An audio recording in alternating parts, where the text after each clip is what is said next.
Welcome to Buffalo Plus's YouTube page. Mike Catalana. I am Jenna Cottrell. Dan Fates with a Veterans Night off. Look, the season just wrapping up. Tom Brady winning his 7th ring. The Bucks beating the Chiefs last night. What do you think that means? Like, what can we learn from that game yesterday and how it affects the Bills going forward? All right. So LeBron won the NBA. Tom Brady wins the NFL. It's the year of the old guys. Is that wrong? You just want to say that. You are not you're not in that group. That's not, I know. This does not include you. I know it doesn't, but it is nice to see in that way. Look, what does it show? First of all, I don't think Tampa was some great team. They're talented. Brady was just so perfect for them because he's a winner. They had weapons. They're well coached, and it came together at the right time. But, like Kansas City a year ago, I mean, they got by Washington in the playoffs. They certainly could have lost to New Orleans. They certainly could have lost to the Rams. They certainly could have lost to, with Green Bay in the playoffs. So you look at it and you say, what does it take? It takes a special group and a special time.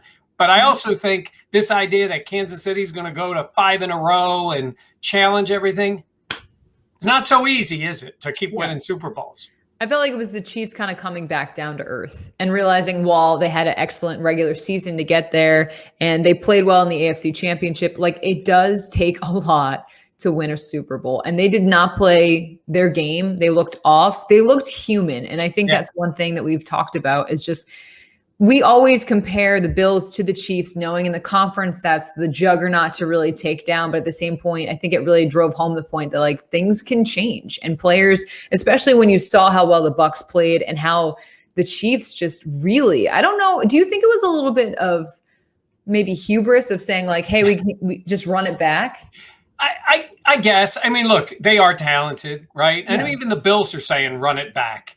But I look at it and I say, look at the Chiefs over the last 2 years. Down big in 2 playoff games, really big. Down in the Super Bowl, and they come back because they're good enough to do that. And they come back and they win. Congratulations, great year.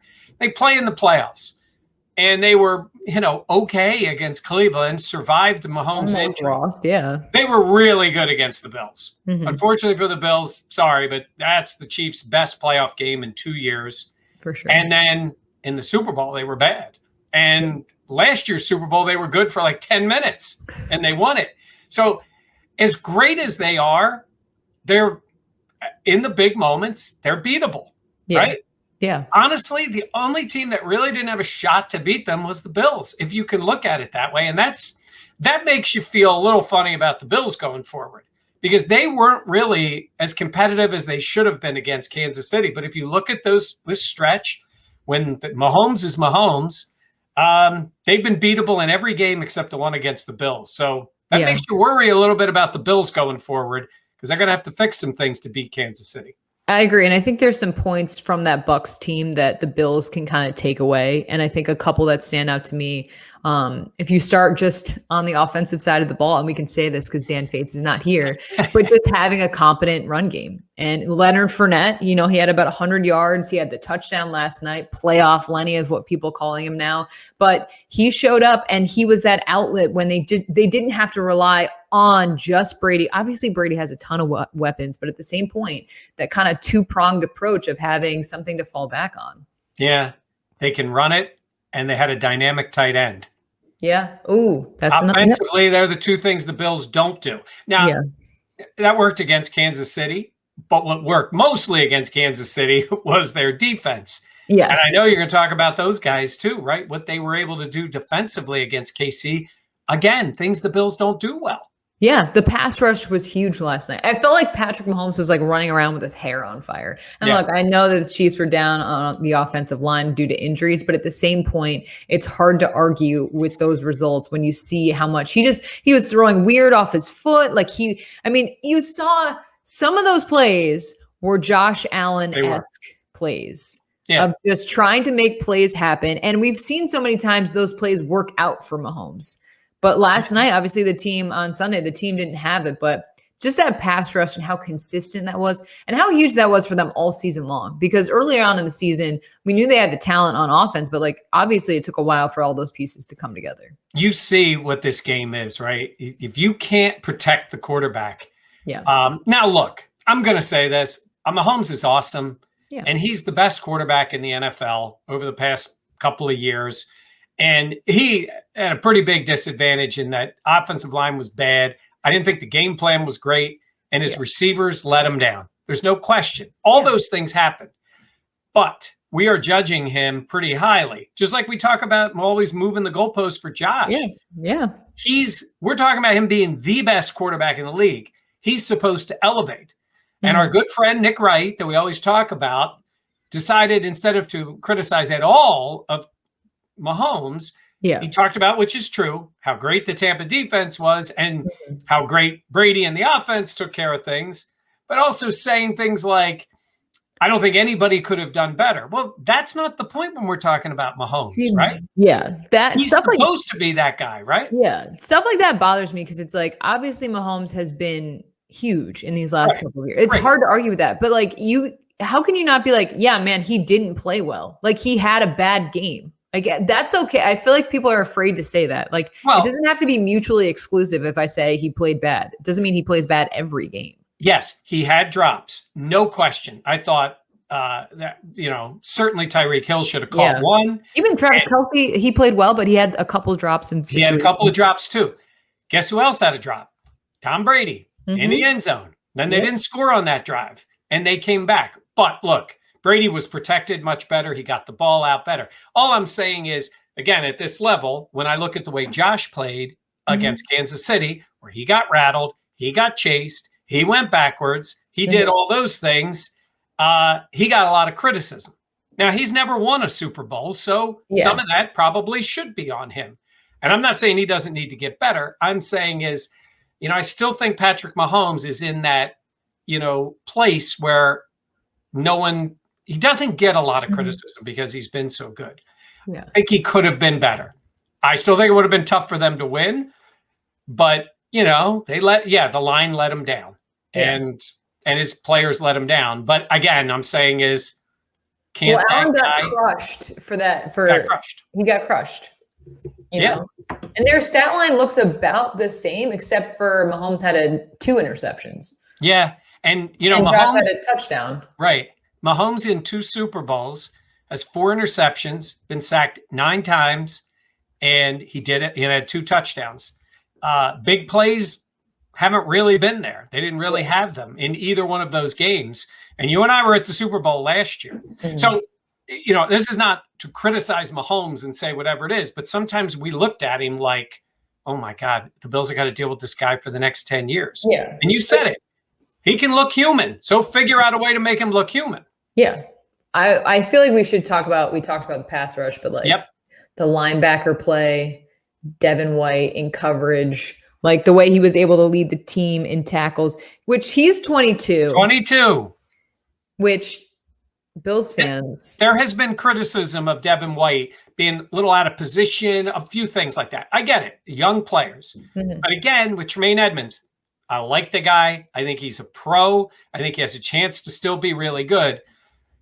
But I'm tired of hearing he's only 22 excuses on him, or it's the shoulder. I get it. But you're talking about a first-round pick here where they're going to have to make some big roster decisions on. And I wonder when the gloves are going to come off a little bit, and they're going to be a little more demanding on him, especially if Matt Milano is gone in the offseason. That is going to be, I think, one of the most fascinating things to watch about how they approach that, because Matt Milano did so much for Tremaine, and how the elevated level of play when Milano and Tremaine were together. And it's funny, we do talk so much about how Tremaine Edmonds, he's so young. He's now going to be entering his 4th year in the league. Yeah. And while he is young, and that's something that to be accounted for, at the same point, when you see a guy like Devin White making those types of plays and just being all over the field. And I wonder, Mike, we've talked about this. You've talked about this idea of maybe changing his position or having him get after the quarterback a little bit more. But I feel like something is got to kind of change. Yeah, I guess I would just say this. I like to see him going forward. I like to see him attacking. I think it's a mindset. And I've said this. I'm not pretending to know what Leslie Frazier knows and Sean McDermott know. They see the guy every moment, every day, every play. They're smart defensive guys. I think the guy's got a lot of talent. I think he's got wingspan. He's got a lot of things that I think would, him coming at you in the middle, I cannot imagine that he can't be an effective pass rusher. But again, I know they look at it differently. They want him to be that sideline to sideline defender, and he does. He has physical ability, but sometimes he looks hesitant. And again, it could have been that shoulder could have been really bad. My guess is, who knows? It's surgery season, so maybe he's got something he's got to get taken care of, like everybody else. Yeah. But I want to see more out of him because, again, if you're going to let Matt Milano walk, if that's what happens, that's because, you're committed to Tremaine. Yeah. So we'll see how they handle that. Well, I'm curious to see what will happen in the free agency period and all that. Yeah. The Bills will let Milano walk into free agency. Because we were actually, I was looking back at some stuff that we did last year about Jordan Phillips and Shaq Lawson. And while we know the cap is going to be down this year, I feel like if they get to free agency, that means that they're gone. Oh yeah. Yeah. If they don't get a deal, if they don't have a number that Milano likes and they aren't, and I think you'll be able to tell, this comes through the agents and all. I think you'll be able to tell if it's they're talking or whatever. Sometimes the teams just sort of give an idea of what they would do. Yeah. Because they're not all into committing to that. I think it's hard to commit to two linebackers in a sense. But could you do a deal with Milano? Because Tremaine's got his 4th year. Then they can do the 5th year option on him. Mm-hmm. They control him a little longer and then work that out. I don't know. But I still think Matt Milano would be valuable. Then you got the D line, which is, again, Jerry Hughes is your best pass rusher. Yeah. Again. Yeah. That is one thing that I found very frustrating this year. It was the fact of the matter. And I know Dan and I got into it last time, just talking about Ed Oliver and AJ and Panessa, players like that. But yeah, at some point you're like, who is Jerry going to pass the torch to? I know Ed Oliver's on the inside more, but still. Right. But you're right. But well, first of all, Dan's not here, so we can say he's wrong about that, like the running game. Just, this isn't being recorded, right? So, yeah. But no, here's the way I would look at it is the Bills have a good defense. Mm-hmm. Who scares you on that defense? Who are defensive? Trey White would be the closest thing where they're like, we're going to go away from him. Yeah. But I'm talking about who are you worried that he's going to get your quarterback during the game? Hey, Jerry? Jerry. It's at this point, it's Jerry. Yeah, maybe they clone him and have Gary on the other side. They might look into that. They might want to look into that. But I'm telling you, here's what I think. I think Brandon Beane knows he has a good team. I think he knows the Chiefs are still really good. I think he knows the conference is really good. Mm-hmm. I do not put it past him to make an aggressive move. And I'm telling you, that could involve trades. It could involve guys that we don't think they would move, but for the right mix and the right player, they could do something. So let's just keep that out there in terms of saying, is Brandon Beane going to go this much or this much to go make a play on defense in this offseason? He went out last year when no one was Mm-hmm. Whoever thinking, the draft, who are they going to take? And we thought they would maybe sign a Devin Funchess or someone like that. Right. Think about the difference there. Yeah. Yeah, seriously. Right? And they went out and got the guy. Yeah. And they gave up number 1. I get it. But, it could be a high pick and a player and whatever. Yeah. If you get the right guy. Get somebody that scares people. That's what I would say. I agree. That's why we have you on here. Year of the old guy. Remember, year of the old guy. Year of the old guy. Yeah, but they're in their 40s. In their think about it. Think about Brady. It is kind of 43. I did a poll today. I asked, when's he going to quit? 43, 45, 50, or never? Does he not right now look, and I'm not joking when I say this, that he could play 5 more years? Because I think when you saw with Breeze, there just wasn't the arm strength there. But did you see the ball Brady threw to Gronk? Yeah. Yeah. There were a couple passes in there. I was like, ooh, okay. Yeah, still there. And he's loving it. He is loving it. I don't think it's the grind for him. I think he's loving it. His kids are of age to see him play. I know, that's pretty cool too. It is something to see. But yeah, but I'm saying he's out of the AFC East, Yep. the AFC. He can have his fun in Tampa, in the NFC. Yep. And in 5 years, Benjamin Button will look like he's 25. Then it's time for the facelift. Yeah.